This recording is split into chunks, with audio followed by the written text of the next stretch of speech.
They are at the post. And they're off in the Breeders' Cup Juvenile Turf.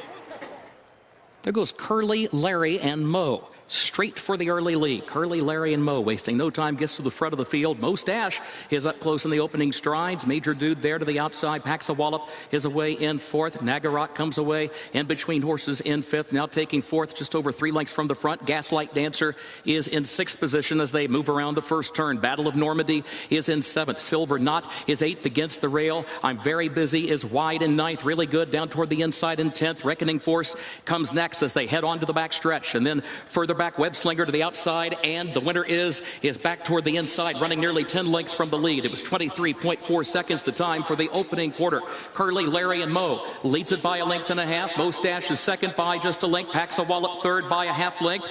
And then comes Major Dude after an opening half mile in 48.29 seconds. Nagarok is still fifth in between horses. Victoria Road, sixth down toward the inside. Gaslight Dancer, seventh up on the outside. Battle of Normandy, I'm Very Busy. Silver Knot is ninth down toward the rail. Still running 8 lengths from the lead. Back up front, Curly, Larry, and Mo. And Mo Stash 1-2. Paxa Wallop is toward the inside in third. Major Dude is fourth on the outside. Nagarok is in fifth. Victoria Road sixth. Silver Knot is still seventh down toward the inside. Gaslight Dancer, I'm Very Busy, and Major Dude all working the center of the course. Mo Stash short lead. Silver Knot's finding an opening. Silver Knot coming up the inside. Victoria Road from the outside. Silver Knot, Victoria Road to the front together. Silver Knot, Victoria Road down to the line.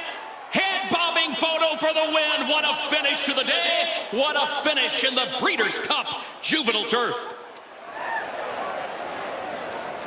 They flew a long way to finish so close together, but Silver Knot and Victoria Road hit the wire at the same time. A nose bob will determine the winner of the Breeders' Cup Juvenile Turf.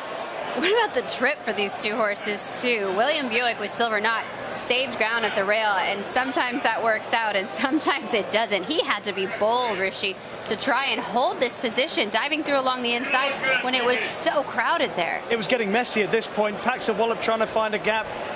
William Buick down on Silver Knot as well. In the meantime, Ryan Moore's got clear sailing on Victoria Road. He's still green Victoria Road. You can see him just wandering around a little bit, but it really is on the bob. Oh, it's so close. Victoria Road is in front there. Silver Knot maybe there. And they hit the line now. Oh. Gosh, I think the bob actually flattered Silver Knot towards the inside. But you love to see Victoria Road and just sticking his neck out the way he did, ears pinned, giving it everything he had. I mean, they both really gave it everything they had. But I would say Victoria Road did get the jump in terms of picking up that acceleration versus Silver Knot having to idle a bit at the rail trying to find position. Let's take a tighter look to decipher who wins here, but it might just confuse us more.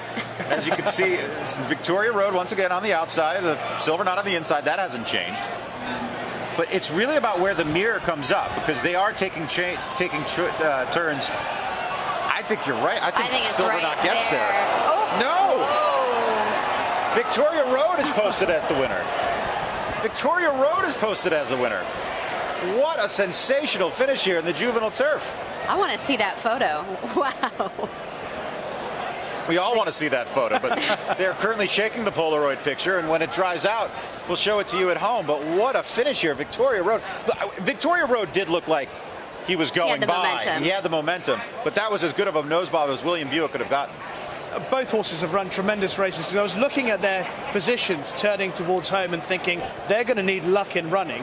They're also going to have to respond pretty quickly to what their riders needed to do. As Ryan Moore, to be fair, Ryan Moore had a better position than William Buick, obviously far more forward, and his horse travelled quite kindly, and he's actually seemed to enjoy this ground today. And I think William Buick was trying to determine who to follow through the pack. He thought he was going to be able to follow Victoria Road for a while, and then I think he thought he was following Paxa Wallop, the gray. But at Paxa Wallop, once it got to be crowded and in that traffic, he kind of threw his head up and wasn't really willing to be as bold through some of those positions. You can see him kind of get in the way a little bit, veer in. And for a second, again, Buick thinks, I'm not going to get any kind of a run. Still forces his way through the rail. At that point, finally a slight seam for Paxa Wallop, but Victoria Road already just jumping into his best stride late and gives it that one last kick as they hit the wire together. I mean, Victoria Road, that was as narrow an alley as you could possibly have gone through. what a ride by Ryan Moore. You had to be aggressive. You're sitting on the best horse, but boy, there wasn't much lane to go through. The thing that strikes me about these two horses, though, is that I've had the opinion that both of them took a little bit of time to do their things in racing in Britain. It's the first time they've both quickened up quite in that sort of manner in their races. Silver Knot has actually quickened up really smartly to take that gap down on the rail. And the way that Victoria Road has won, despite still running around, he still looks green to me. He still looked like, you know, you wouldn't be surprised if they stuck headgear on him in the future. I think it's probably unlikely, but if it did, you can see it improving him a little bit. Oh, just imagine how good he'd be with winkers. Victoria Road, your unofficial winner here for the Breeders' Cup Juvenile Turf, and once again, running on the sod, it flatters the Euros. 3 for you all today? 3 to 2? Yeah, it's pretty easy. Well, you say you've never seen these two horses quicken like that. Perhaps they just look like they're quickening more against our horses. Well, it is possible. It is possible. I mean, these are two very good horses. I talked about it when Mischief Magic won. He wouldn't be Charlie Appleby's best sprinting 2-year-old. Wouldn't be anywhere near. This horse wouldn't be anywhere near Aidan O'Brien's best 2-year-old. You know, he's got a horse called Auguste Rodin, who is one of the best staying prospects for next year. He's had Little Big Bear, who's very exciting, speedy, and he's had Blackbeard, and they would all three be rated higher than him. And as for Silver Knot, you know, amongst Charlie Appleby's staying horses, you'd think there are at least 2 or 3 that are ahead of him in the pecking order.